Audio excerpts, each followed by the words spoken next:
नमस्कार, स्वागत है आप सभी का एवन उत्तराखंड में। मैं हूं गिरधर अग्रवाल और बुलेटिन में सबसे पहले एक नजर हेडलाइंस पर। उत्तराखंड में 4 धाम के कपाट खुलने के साथ ही यात्रा ने पकड़ी रफ्तार। 9.5 लाख से ज्यादा श्रद्धालुओं ने कराया पंजीकरण। केदारनाथ में सबसे अधिक भीड़ से बढ़ी परेशानी।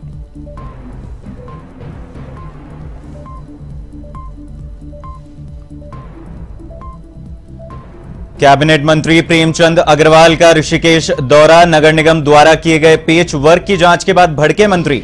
सहायक नगर आयुक्त को लगाई फटकार।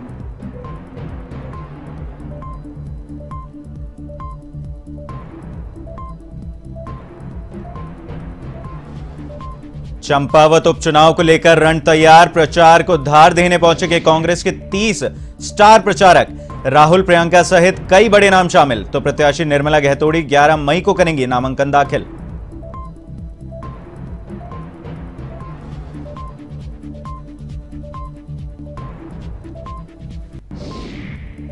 ऋषिकेश और मुनिकीरेती इलाके में नगरपालिका ने हटाया अतिक्रमण। थड़ी, ठेलों और झोपड़ियों पर चला पीला पंजा। लोगों ने अतिक्रमण हटाने का किया विरोध।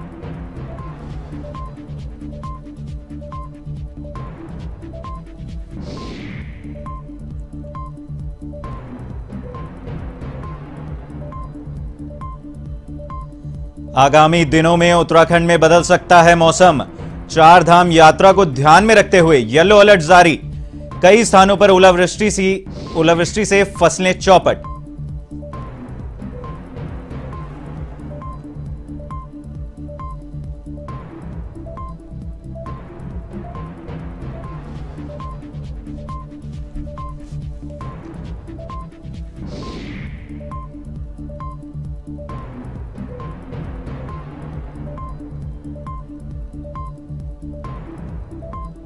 और अब खबरें विस्तार से।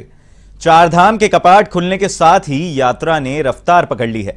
यात्रा के लिए 9.5 लाख से अधिक यात्री पंजीकरण करा चुके हैं।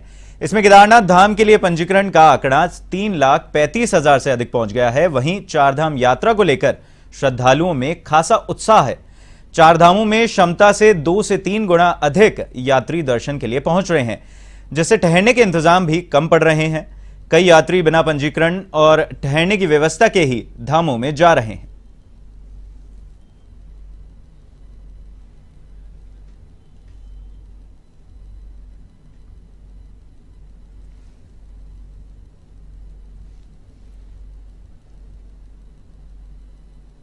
ऋषिकेश के मनीराम मार्ग स्थित गली नंबर 8 में नगर निगम द्वारा किए गए पेच वर्क की जांच करने कैबिनेट मंत्री प्रेमचंद अग्रवाल पहुंचे, तो खराब गुणवत्ता पाए जाने पर उन्होंने सहायक नगर आयुक्त को फटकार लगाई।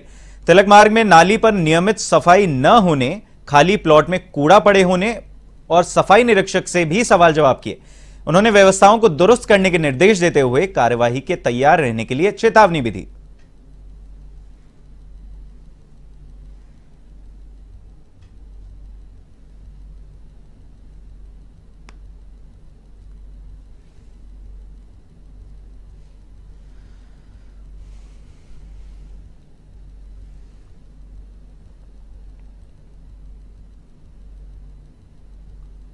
ये ऐसे घुस रही थी कि गारा जो मलबा है वो कितना उसमें जमा था, यानी सफाई नहीं हुई। और उसके साथ साथ वहाँ पानी की भी एक समस्या मुझे बताई गई कि किल्लत थी पानी की।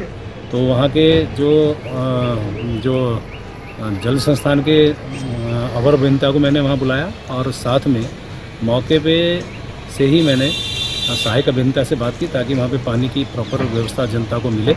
और ये जो वहाँ पर नगर निगम के जो लापरवाही वाले काम थे, मैंने कहा शाम तक मुझे इसकी जानकारी चाहिए, क्या कार्रवाई वो कर रहे हैं। और यदि यही स्थिति रही तो निश्चित रूप से हमारे लिए बहुत दुखद होगी कि हम किसी के खिलाफ कार्रवाई करें।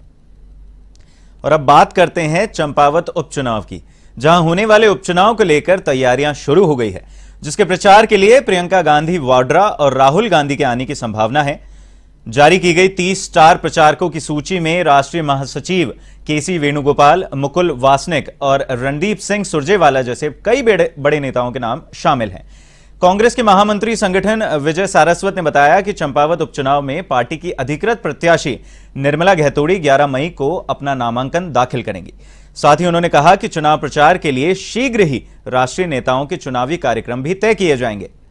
वहीं विजय सारस्वत ने बताया कि पार्टी की अधिकृत प्रत्याशी निर्मला गहतोड़ी 11 मई को अपना नामांकन दाखिल करेंगी। उन्होंने बताया कि चुनाव प्रचार के लिए शीघ्र ही राष्ट्रीय नेताओं के चुनावी कार्यक्रम निर्धारित किए जाएंगे।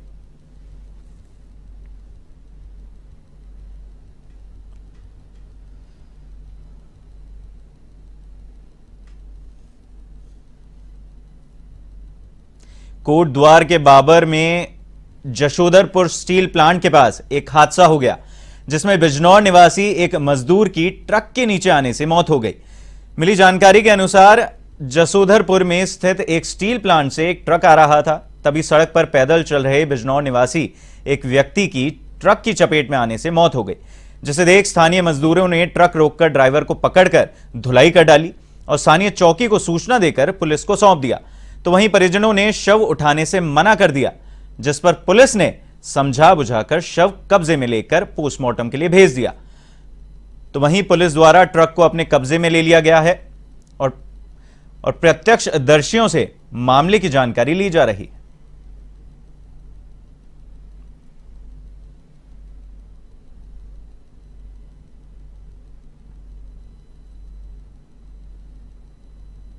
दिनेशपुर थाना क्षेत्र के नेशनल हाईवे 74 पर कनटोपा गांव के पास हुई सड़क दुर्घटना में एक ट्रक चालक की मौके पर मौत हो गई। इस दौरान थाना अध्यक्ष विनोद जोशी ने बताया कि दुर्घटना में पता चला है कि एक ट्रक का टायर खराब हो गया था और वह नेशनल हाईवे पर ही टायर को बदल रहा था। तभी तेज गति से आ रहे पीछे से कैंटर चालक ने ट्रक को टक्कर मार दी, जिसमें कैंटर चालक की मौके पर मौत हो गई और वह ट्रक की बॉडी के ही अंदर फंस गया, जिसके बाद हाइड्रो मशीन मंगवाकर कैंटर चालक को निकाला गया।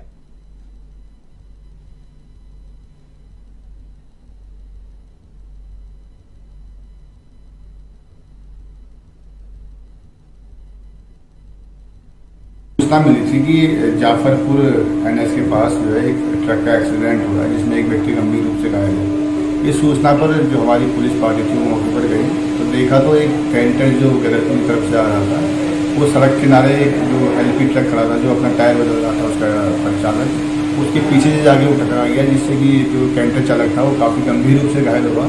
पुलिस द्वारा त्वरित कार्रवाई करते हुए 108 को मौके पर बुलवाया गया और उसको उपचार हेतु रुद्रपुर रेफर। और अब खबर चंपावत से है, जहां राष्ट्रीय तंबाकू नियंत्रण कार्यक्रम की जिला स्तरीय अनुश्रवण समिति की बैठक संपन्न हुई। यह बैठक जिला कार्यालय सभागार में जिला अधिकारी नरेंद्र सिंह भंडारी की अध्यक्षता में संपन्न हुई। आपको बता दें, बैठक में जिला अधिकारी ने कहा कि पुलिस, स्वास्थ्य और राजस्व विभाग मिलकर शैक्षणिक संस्थानों के 100 मीटर परिधि में तंबाकू पदार्थों की बिक्री पर पूरी तरह रोक लगाएं और इसकी रोकथाम के लिए लगातार छापेमारी और चालान की कार्रवाई की जाएगी।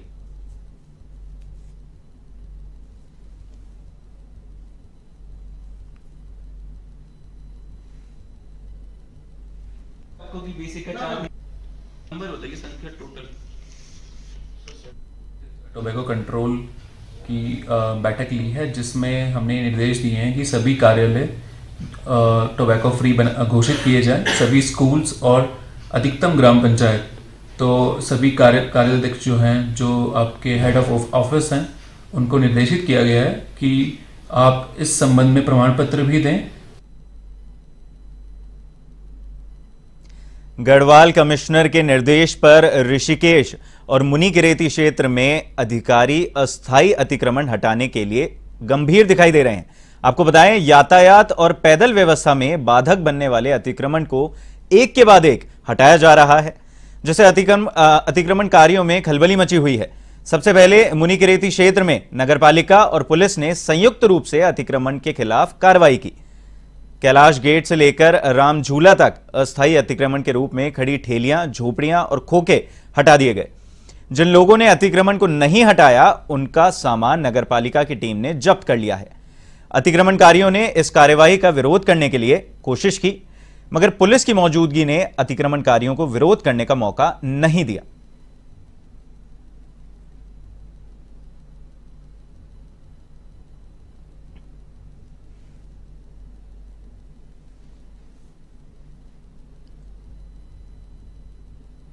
जगह जगह जो इंक्रोचमेंट हो रखा था, जिससे ट्रैफिक जाम की समस्या उत्पन्न हो रही थी, तो आज पुलिस के सहयोग से और नगर पालिका के सहयोग से वो अतिक्रमण हटा दिया गया है और आगे भी ये कार्रवाई लगातार चलती रहेगी। किन क्षेत्रों में कार्रवाई? फिलहाल हमारा जो फोकस था वो मुनि नगर पालिका क्षेत्र में था और इसके बाद हम तपोन जो नगर पंचायत का क्षेत्र है वहाँ पे कार्रवाई करेंगे। नगर निगम क्षेत्र अंतर्गत क्षेत्र रोड मुखर्जी मार्ग का आज पूरा स्थलीय निरीक्षण किया गया, जिसमें जितने भी दुकान के बाहर, नाली के बाहर जितना भी जो इंक्रोचमेंट है उससे कार्रवाई की गई है। सभी व्यापारी भाइयों से अनुरोध है कि दुकान के बाहर, नाली के बाहर कोई भी सामान ना रखें, जो भी सामान होगा वो जब्त कर लिया जाएगा।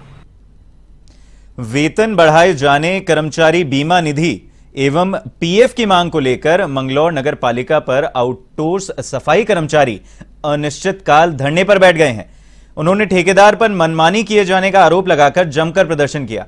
आपको बताएं, सफाई कर्मचारियों ने वेतन बढ़ाए जाने व सफाई कर्मचारी भत्ते दिए जाने की मांग की है।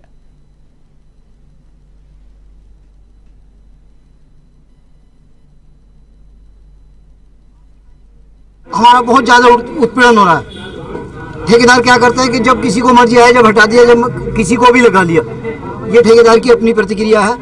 और मैं जैसा भी बताया पहले भी, कि लखन जी ने बताया कि पीएफ काफ़ी टाइम से हमारा पेंडिंग पड़ा हुआ है। जब तक हमारा ये मांगे पूरी नहीं होगी, हमारा पीएफ नहीं पूरा जमा होगा। और मुख्यमंत्री पुष्कर सिंह धामी जी ने जो घोषणा करी है, ये नहीं पूरी होगा जब तक हमारी हड़ताल खत्म नहीं होगी। दोनों ही अलग अलग ठेकेदारों के हैं, क्योंकि 31 मार्च को हमारे दोनों टेंडर जो हैं उनकी अवधि समाप्त हो गई है। उसकी टेंडर प्रोसेस चल रहा है।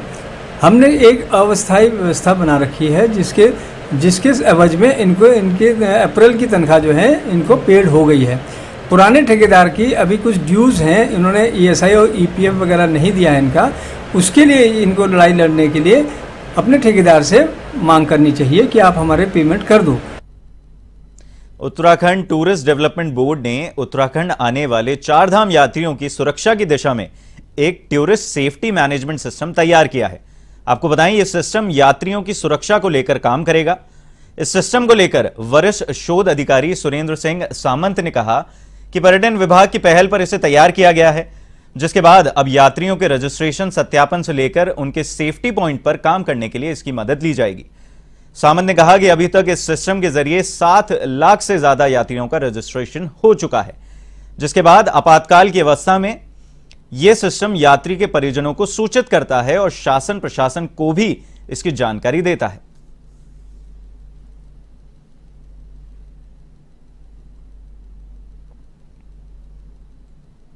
ट्रैवल एजेंट कोई भी फैमिली उसमें अपना पंजीकरण करा सकती है। इसका मुख्य उद्देश्य जो है वो यात्रियों की सुरक्षा और उनके सही नंबर्स की जानकारी प्राप्त करना है। यदि किसी दुर्भाग्यवश कोई भी किसी भी यात्री के साथ कोई अप्रिय घटना भी होती है तो उसके बारे में उसके परिवार को समय पर जानकारी दी जा सकेगी और शासन को, प्रशासन को अपनी व्यवस्थाएं सुनिश्चित करने के लिए किस दिन कितने लोगों का आगमन होगा, इसके लिए समय से व्यवस्थाएं करने में भी ये सहायक होगा।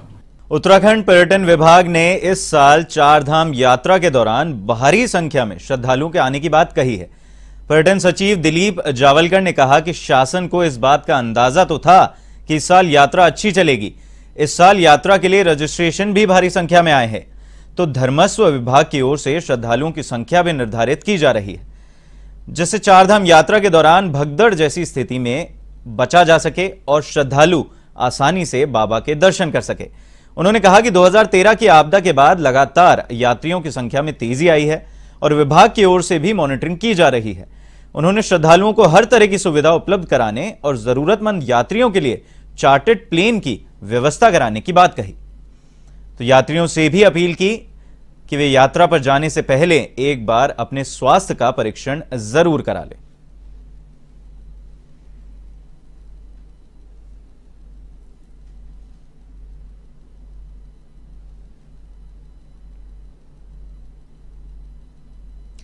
अपनी आयु सीमा पूरी कर चुके लक्ष्मण झूला पुल को सुरक्षा की दृष्टि से आवागमन के लिए बंद कर दिया है।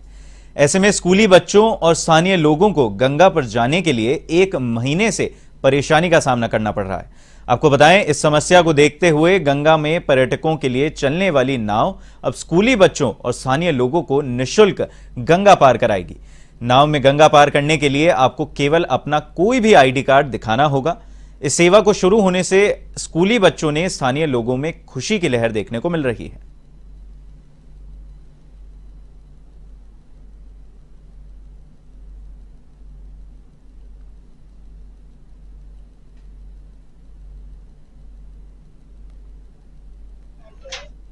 और अब खबर काशीपुर से है, जहां खेत में मिट्टी उठाने पर हुए विवाद के दौरान फायरिंग की गई।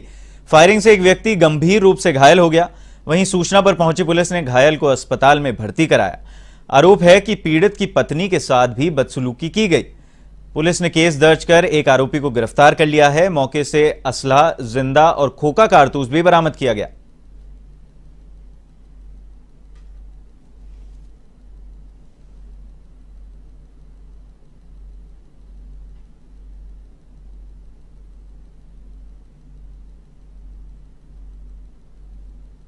उनको लेकर तो इसमें पुलिस मौके पर पहुंची तो घायल को अस्पताल भिजवाया गया। ये जोगा सिंह हैं जो घायल हैं, और इनके भाई जो दूसरे अनूप सिंह हैं, इन्होंने बताया कि जगरूप सिंह, सतनाम सिंह और गोपी, इन 3 व्यक्तियों ने और 3-4 अज्ञात व्यक्तियों ने वहाँ पर फायरिंग की और जो जोगा सिंह पर चोट लगी और उसके बाद वहाँ से भाग गए। तो पुलिस ने मौके से खोखे भी बरामद किए हैं। 2-3 खोखे मिले और वहाँ जो सतनाम सिंह हैं उनको अरेस्ट कर लिया गया। उनसे जो है 315 बोर का जो उनका लाइसेंसी असला था वो बरामद हुआ है। एक तमंचा भी जो है 315 बोर का बरामद हुआ है। और अब खबर उत्तरकाशी के बटकोट से है, जहां अत्यधिक ओलावृष्टि से सेब की फसल पूरी तरह नष्ट हो गई। बता दें कि पहले किसान बारिश के लिए तरस रहे थे, लेकिन अत्यधिक ओलावृष्टि से फसल नष्ट होने के कारण काश्तकारों के चेहरों पर मायूसी देखने को मिल रही है। काश्तकारों का कहना है कि पहले लॉकडाउन से फसल मंडी तक नहीं पहुंच पा रही थी और अब ओलावृष्टि ने उम्मीदों पर पानी फेर दिया है।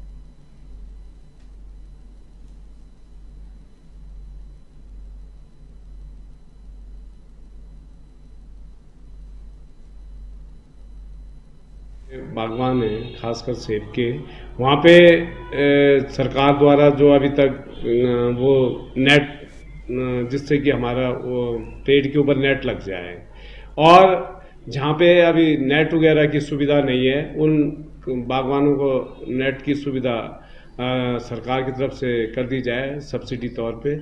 और जहाँ पे अगर नहीं हो पाया तो वहाँ पे सरकार इंश्योरेंस भी नहीं है तो सरकार हमारे बागवानों को मुआवजा दे। उत्तराखंड में चारधाम यात्रा को ध्यान में रखते हुए मौसम विभाग ने येलो अलर्ट जारी किया है।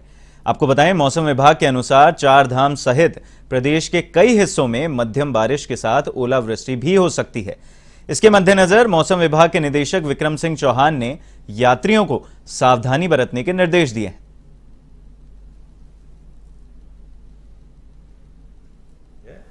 और कल जो एक्टिविटी प्रदेश में कुछ जगहों तक में देखने को मिली है, हल्की से मध्यम बारिश की या थंडरस्टॉर्म एक्टिविटी, और आज भी उसी तरह की एक्टिविटी जो है, मैं ये कहूँगा कि जो हमारे हिली एरियाज हैं तो उसमें अनेक जगहों तक में हल्की से मध्यम बारिश आज भी जो है और रेन थंडरस्टॉर्म एक्टिविटी जो है वो आज भी रहने वाली है।